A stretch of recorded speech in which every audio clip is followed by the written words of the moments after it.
How personal history affects your beliefs and opinions. Personal history.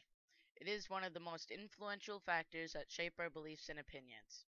Elie Wiesel was born to a Jewish family on September 30th, 1928, and because of this, he grew up with Jewish beliefs and traditions.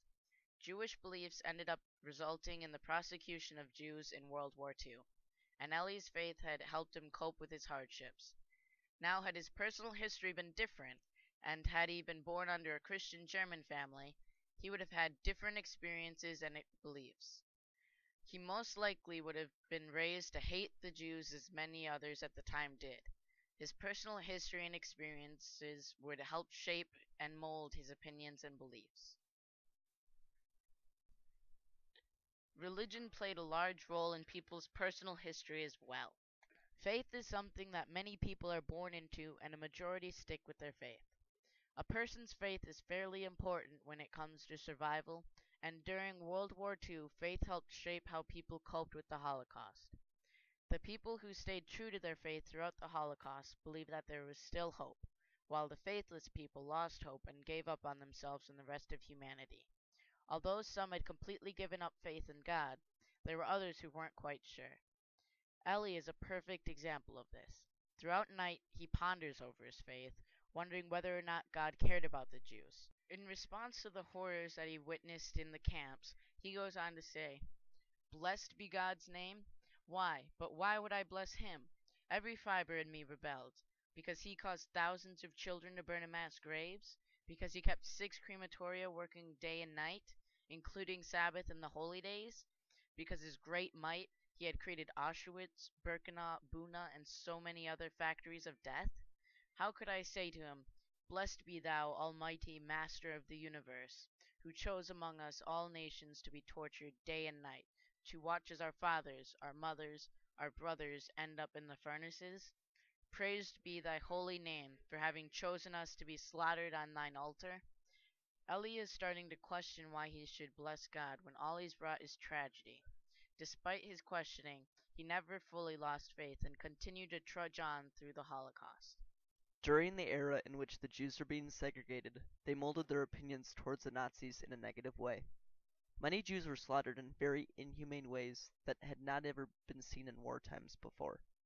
The Jews in the story Night depicted the Nazis as a terrible and hateful race, while the Nazis felt the same way towards the Jews, whom actually had the manpower to dominate this whole culture of people in the Jewish community.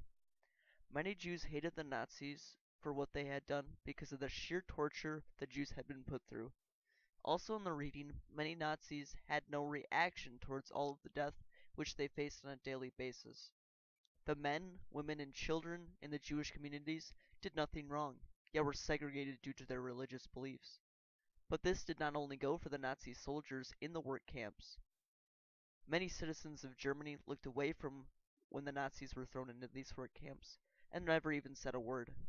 In fact, many denied even acknowledging about the camps. This is the reason that Jews were so hateful against the Nazis. A quote from the story Night: "One more stab to the heart, one more reason to hate, one less reason to live," shows how much hope these Jews had lost during the struggle to survive. Many hated the Nazis, but their focus was on their will to survive and essentials that was practically an impossible goal. There was only time for hate when the Jews had lost that will to survive, and this was a hell that they could not escape. This was an example of hatred between Jews and the Nazis, and now hatred affects the world in a negative way for both parties involved in the situation. Even though the Nazis did terrible things to the Jews that caused them to hate the Nazis, the German people's history had shaped their opinion of the Jews as well. What made the Germans so prejudiced against the Jews? The Germans during World War II were very much brainwashed, so brainwashed that you can compare it to North Korea today as a reference. After the First Great World War, Germany was forced to pay reparations for their war crimes. When they failed to have enough money, the government of Germany was forced to produce larger amounts of paper bills. With a desperate, bankrupt Germany, many thought Germany was in ruins and was at a risk of losing its empire. Many people were forced to move out of the country that they loved so dearly, while on the other hand, a man named Adolf Hitler was on the rise of popularity. When elected as Chancellor of Germany in 1932, Hitler began to spread his beliefs with Germany to strengthen their economy by building weapons and goods. When Hitler showed great acts in favor of Germany, the people thought he was sent to save Germany from this rut. When Germany was able to get back on its feet with great help from Hitler, many people idolized him for what he had done, and when he showed great acts of prejudice against the Jews, many people joined in the cause that Hitler believed in. When Hitler was in enough power, he became dictator, and by this time anything that Hitler believed in the whole country followed in his footsteps. This is why when Hitler started terrorizing the Jews, the whole country followed in what he was doing. The Jews were always good with money and business, yet had no country of their own. Hitler despised that. He called the Jews an alien race and wanted them to get out of Germany because they were pests. This is the propaganda that Hitler put in the heads of German citizens and what he speaks so greatly about. This is the reason that Germany was prejudiced against the Jews and all of the other races that weren't idealistic.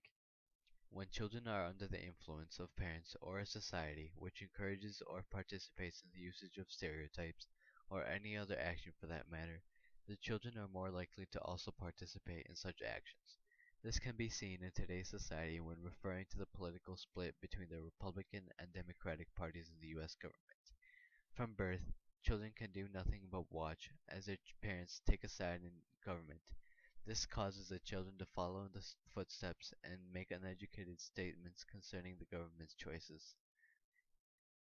Another example where this can be seen is in overall racism towards different races taught by parents to their children. When parents make racist remarks, deliberate or undeliberate, the children inevitably hear and mimic their parents in doing so. This causes the children to forever remember the remarks their parents made, which will not only shape their views of other people forever, but also their overall way of thinking. As the previous statements showed, personal history can play an enormous role in opinions and beliefs. People's beliefs and viewpoints are all derived from their past history and the influences they were experienced to. This explains why Jews and Nazis were both prejudiced towards each other at some point, and why prejudice still occurs today. Personal history is what shapes everyone's beliefs and actions. There's a great and a bloody fight round this whole world tonight. In the battle, the bombs and shrapnel rain. Hitler told the world around he would tear our Union down, but our Union's gonna break them slavery chains, and our Union's gonna break them